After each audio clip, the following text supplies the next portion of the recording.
তুমিহে কেৱলে সত্য মিছা হবে আন জানি জ্ঞানী গণে কৰে হৃদয়ত ধ্যান নমাঙ্গু হুক ভোগ নলাগে মুকুতি তোমাৰ চৰণে মাঙ্গু অমূল্য ভকতি মুখে লৌক নাম মোৰ কৰ্ণে তব কথা হৃদয়ত পাদ পদ্ম থাকুক সৰ্বথা সজ্জনৰ সং নুগুচুক সৰ্বক্ষণ এতেকে প্ৰসাদ মাঙ্গু তোমাৰ চৰণে।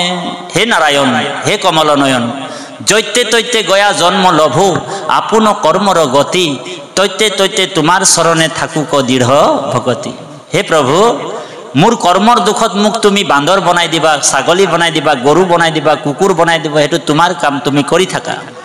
কিন্তু সেই জুনিবিলাকত সেই জন্মবিলাকতো যাতে তোমাৰ নাম যাতে স্মৰণ হয় এইটোৱে মই কামনা কৰিছোঁ। সেইকাৰণে ভকতে কি কামনা কৰিছে?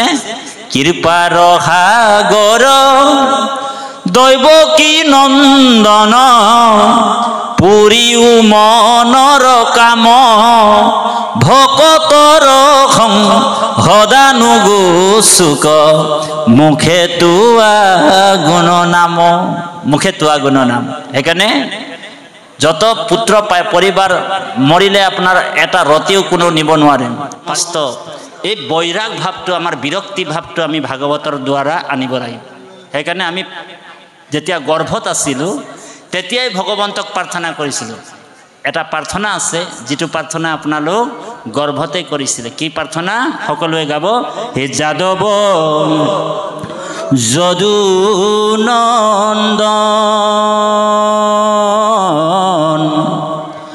মাধৱ মধুসূদন তুমি নিত্য নিৰঞ্জন নাৰায়ণ তোমাত লৈলো শৰণ। ইবাৰ কৰুণাময় হৰি কমলাপতি মোৰে নচাৰিবা নাৰায়ণ অৰুণ চৰণ তলে হৰি কমলাপতি সত্যে সত্যে পখিলু শৰণে হৰি চৰণত শৰণ লৈলো এ হৰি নাৰায়ণ এ মানৱী জনম সফল কৈলো এ হৰি নাৰায়ণ এ গোপাল গোবিন্দ যদুনন্দন কৃষ্ণৰ চৰণে লৈলো শৰণ। ৰাম গোপাল গোবিন্দ যদুনন্দন কৃষ্ণৰ চৰণে লৈলো শৰণ। গতিকে আমাৰ আচল স্বামী কোন? আমাৰ আচল স্বামী হৈছে ভগৱান কৃষ্ণ। সেইকাৰণে আমি আপুনি প্ৰাৰ্থনা কৰোঁতে গাওঁ নহয়, হে কৃষ্ণ স্বামী তজু পাৱে আমি কেৱলে শৰণ চামো কৰা অনুগ্ৰহ মায়াৰ নিগ্ৰহ তেবেহে প্ৰভু এৰাও। হে কৃষ্ণ স্বামী, কৃষ্ণ হৈছে আমাৰ স্বামী, সকলো জগতৰ স্বামী হৈছে ভগৱান। এতিয়া আপুনি মই আমাৰ আইগৰাকী মানে তাঁতী বাপৰ আইগৰাকী তাঁতী বাপক স্বামী বুলি কয়, কিন্তু আমি আচলতে ডুপ্লিকেট স্বামী। ঔ হৰি, আমি আচল স্বামী নহয়। আমি এই বৈবাহিক জীৱনত যিমান দিন জীয়াই আছোঁ, আয়ুটো যিমান দিন আছে, দেহাৰ স্বামী হৈ আছোঁ আৰু, হয়নে? দেহধাৰী স্বামী। কিন্তু আমাৰ আচল স্বামীজন কোন? কৃষ্ণ হয়। সেইকাৰণে জীৱাত্মাটোৱে গৰ্ভতে প্ৰাৰ্থনা কৰিছে যাদৱ যদুনন্দন। উল্টা লটকাই ৰাখি দিছে ভগৱান গৰ্ভত 9 মাহ 10 দিন।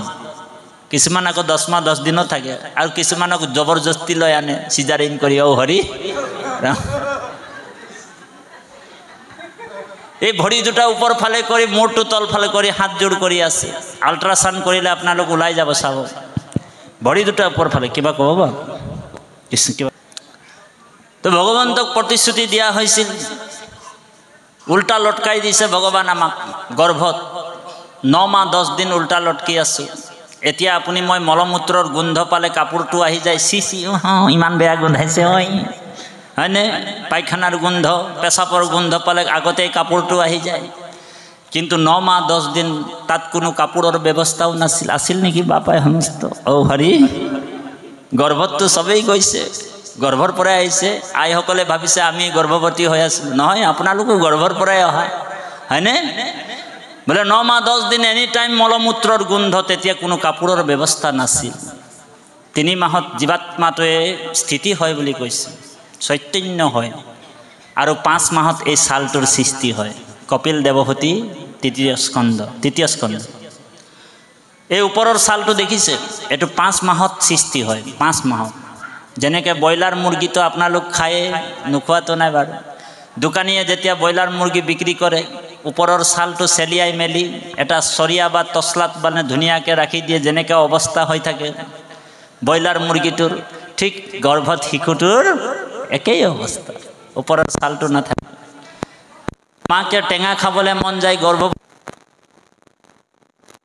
খাবলৈ মন যায়, জ্বলা খাবলৈ মন যায়, কাৰো কথা নুশুনে, চুদুৰ বুদুৰ খাই থাকে, হয়নে বাৰু?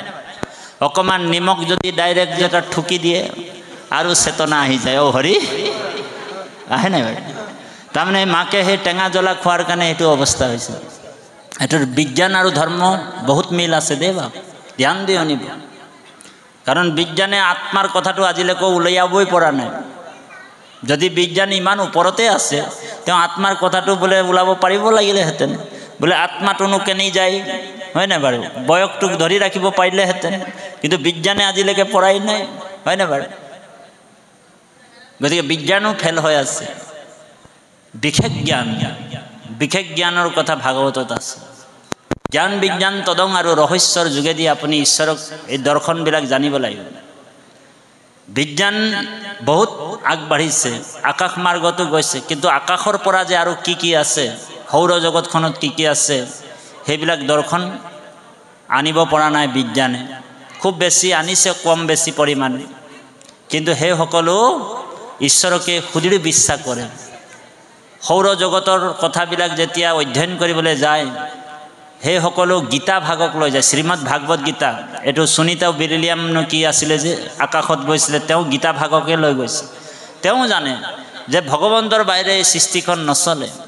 সেইকাৰণে বিজ্ঞানীও সেই ভগৱন্তক মানি চলে। সেইকাৰণে ডক্টৰো চাব, যেতিয়া এটা পেচেণ্টক বচাব নোৱাৰে, অন্তিম পৰ্যায় আহি যায়, তেওঁ কয় আৰু এই মানুহটো তেতিয়াই বাচিব ভগৱানৰ যিটো ইচ্ছা হ'ব, মইতো হাত দাঙি দিলোঁ আৰু হৰি ৰাম, তেওঁক ৰাখিলে ৰাখিব আৰু ঈশ্বৰে ৰাখিব। তাৰমানে ডক্টৰো গম পায় যে ঈশ্বৰৰ নামৰ এটা সত্তা আছে, যিটা সত্তাই তেওঁ নিজকো ৰাখিছে। গতিকে কৃপালু বাপাই সমস্ত কি গৰ্ভত যাদৱ যদুনন্দন মাধৱ মধুসূদন। গৰ্ভত কি হ'ল? জীৱাত্মাটোৱে স্তুতি কৰি আছে। মাকে টেঙা জ্বলা খাইছে, কেতিয়াবা মূৰ্ছা যায়, আৰু যেতিয়া বেহুচ হোৱাৰ পিছত যেতিয়া তেওঁ চৈতন্য হয়, সাৰ পায়, তেতিয়া গৰ্ভতেই সেই শিশুটোৱে প্ৰতিজ্ঞা কৰে, মা তই মই গৰ্ভত থাকোঁতে বহুত টেঙা জ্বলা দিলি নহয় জানো, খোৱালা, ৰবা মা মই ভূমিষ্ঠ হ'বলৈ দিয়া, মই তোমাকো খুব টেঙা জ্বলা দিব লাগিব। হৰি, সেইকাৰণে কিছুমান ল'ৰা ছোৱালী মা বাপেকৰ কথা নুশুনে। আগতে আপুনি মই টেঙা জ্বলা খুৱাই থৈছিলোঁ, সেইকাৰণে এতিয়া তেওঁলোকৰ পৰা টেঙা জ্বলা খাব লাগিব। গতিকে সেইকাৰণে গোসাঁই মহন্তসকলৰ যিসকল বোৱাৰী হয়, গৰ্ভৱতী বোৱাৰীসকলক কীৰ্তন পাঠ, ভাগৱত পাঠ, ভগৱত ভক্তিত সাত্বিক আহাৰ খুৱায়। কিন্তু আমাৰ আইসকলে আকৌ সাত্বিক আহাৰ খাবও নোখোজে। আমাৰ আইসকলে একদম মানে মছলাযুক্ত আহাৰ, মাছ মাংস ভাল চটচটাকৈ লাগে। হৰি, ৰাম। সেইকাৰণে জৈসা খায়ে অন্ন এইসা হুয়ে মন। যেনেকৈ অন্ন খাব এনেকৈ মন। আহাৰ যে সাত্বিক আহাৰ খালে সাত্বিক বিচাৰ হ'ব। আহাৰটো যদি আমাৰ অশুদ্ধ হ'ব, বিচাৰবিলাকো আমাৰ অশুদ্ধ হ'ব। সেইকাৰণে নামঘৰবিলাকত কলি সোমাইছে, কেনেকৈ সোমাইছে? আগত এনেকুৱা নামঘৰবিলাকত এটা খেল আছিলে, অলপ দিনৰ পিছত 2টা খেল হৈ যাব, তাৰপিছত অলপ দিনৰ পিছত চাব 3টা খেল হ'ব, অলপ দিনৰ পিছত 8টা খেল হ'ব। সেইকাৰণে 8 খেলীয়া নাহাৰ অশুদ্ধ। কিছুমান মানুহে অঘাসুৰ বকাসুৰ নিচিনা। ভগৱন্ত অঘাসুৰ বকাসুৰ মাৰিছে, কিহৰ কাৰণে মাৰিছে বকাসুৰক? বকাসুৰ মানে হৈছে দেখাই শুনাই আমি ভকত হৈ আছোঁ, একদম ধুনীয়াকৈ বগা হৈ আছোঁ, হয়নে? আৰু কিন্তু আমাৰ স্বভাৱ চৰিত্ৰবিলাক অসুৰৰ নিচিনা হৈ আছে। কেউ নাই দেখছে বলে কৰে ও হৰি ওৰা, কোনো নাই দেখা বুলি আমি কৰবাৰ দোকানত গৈ কিনি খাই দিছোঁ।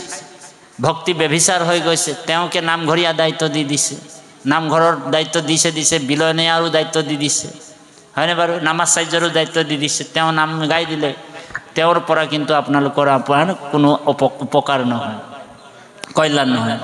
গতিকে কৃপালু বাপাই সমস্ত এটা কাহিনীৰ যোগেদি আমি এই কথাটো বুজাব বিচাৰিছোঁ। জীৱাত্মাটোৱে গৰ্ভতে প্ৰাৰ্থনা কৰিছিল, কিন্তু যেতিয়াই ভূমিষ্ঠ হৈ যায় পৃথিৱীৰ মায়াই তাক বান্ধি লয়। মায়াৰ কথা, মায়া বান্ধাৰ পিছত তেওঁ ঈশ্বৰক পাহৰি যায়, পিঠি দি দিয়ে। তাৰ ওপৰত এটা কাহিনী ক'ম, অকণমান পাতভাগি শেষ কৰিবৰ কাৰণে, আমি পদভাগি একেবাৰে শেষ কৰিবৰ কাৰণে সেৱা জনোৱা হৈছে। কৃষ্ণ।